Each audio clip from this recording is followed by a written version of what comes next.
Личните документи кои се за внатрешна употреба, како на пример личните карти, ќе важат, изјави премиерот Димитар Ковачевски.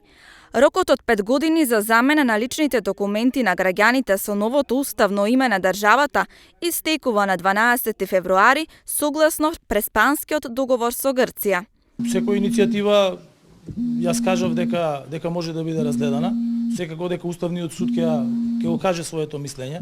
Ние во различни одвоени средби, бидејќи Уставниот суд е највисоката судска инстанца, имаме разговарано на поединечно ниво во однос на тоа, но исто сакам да истакнам нешто што е многу важно, а тоа е дека Министерството за внатрешни работи, поточно вработените во Министерството за внатрешни работи веќе имаат издадено 1.200.000 пасоши во државата. Што значи дека тие навистина работат со големо темпо.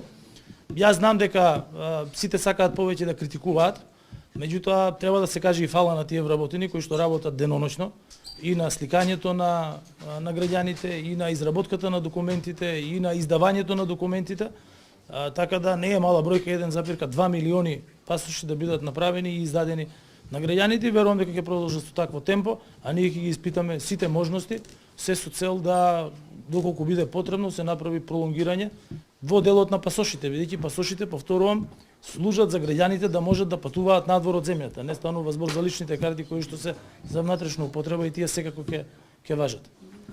Кога станува збор за пасошите, рече тој, не се вадат заради институциите, туку за граѓаните да може да патуваат. Но и за нив, најави повторно, ќе се разгледа опцијата да се пролонгира рокот за замена со новото уставно име.